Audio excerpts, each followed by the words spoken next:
Pope Francis likes to visit the city incognito, that is not recognized by many, and then he appears like many of us in the street.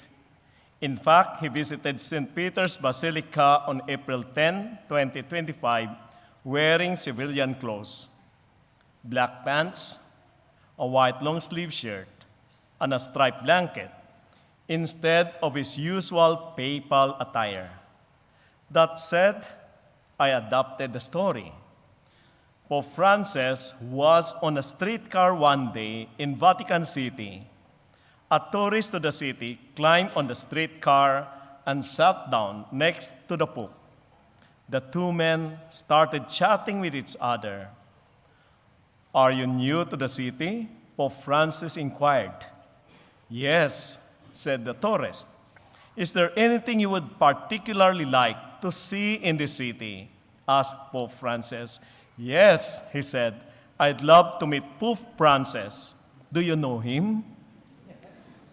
The Pope replied, "Well, as a matter of fact, I do. I give him a shave every morning."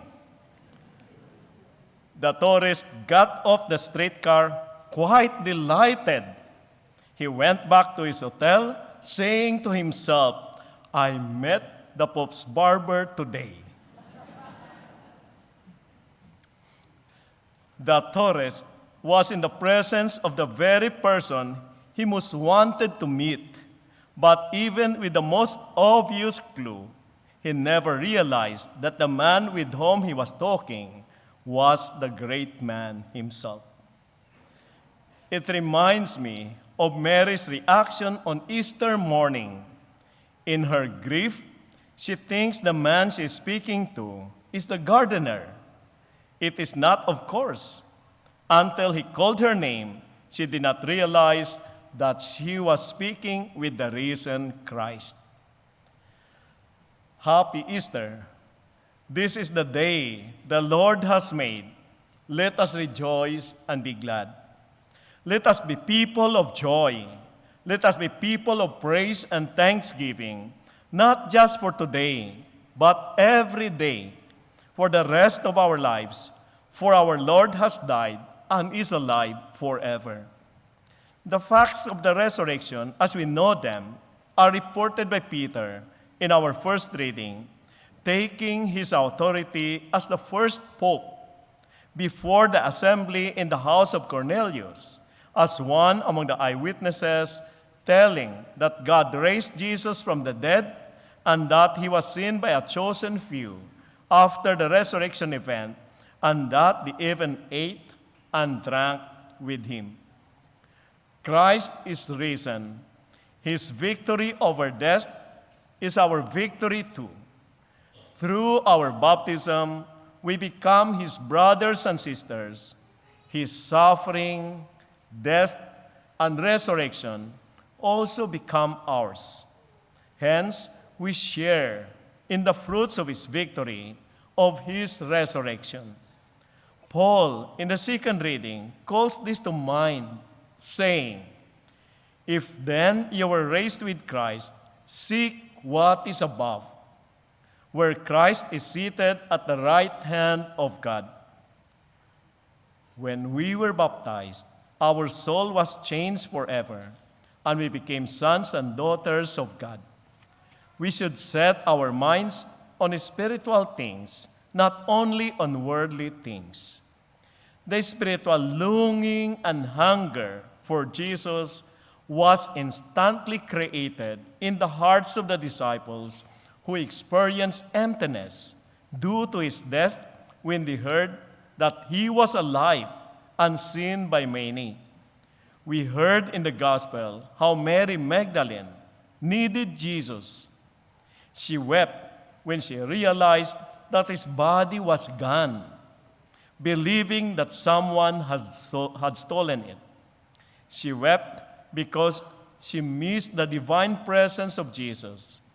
She missed that inner burning desire to be near the living body of Jesus, to follow him, to hear him, to feel love, to be understood, and to be forgiven of sins. All the other disciples felt the way Mary Magdalene felt when Mary Magdalene went to the tomb and saw the stone was rolled away. She ran to tell Peter and John. They raced to the tomb. They were totally excited, even though they didn't fully understand yet what had happened. The younger got to the tomb first, but in deference to Peter, he did not go in, but merely looked inside from the door. And he saw, and he believed. After they finally accepted and believed in the resurrection that Christ had told them about, they were transformed from being sad, fearful, and despairing followers into people radiant with joy and courage.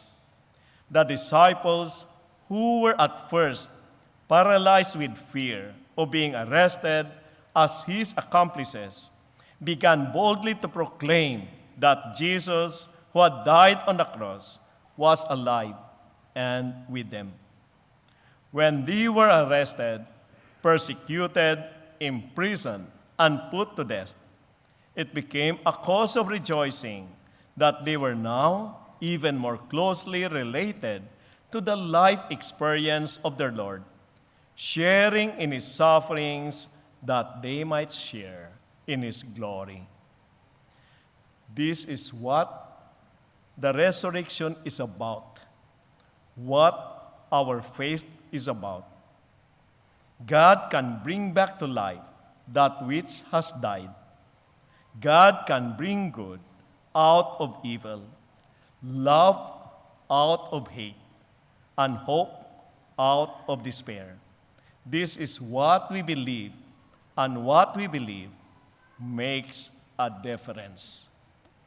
Easter celebration is a call for us to change, and perhaps change radically, as Jesus' own disciples changed. The sign that we are truly sharing in the risen life of Jesus is that our lives become a good news to other people. We not only believe, we not only proclaim, but we do what we believe and do what we proclaim. Easter reminds us that we have the same mission of evangelization as Peter and Mary Magdalene and the other disciples of Jesus. Their transformed lives clearly tell us what evangelization is all about. It is not just the handing on of doctrines, but the sharing with others our experiences, our experience of having seen the Lord in our lives and inviting them to have the same experience. I wish all of you and your families Easter blessings. Blessed are you who believe in Jesus' resurrection.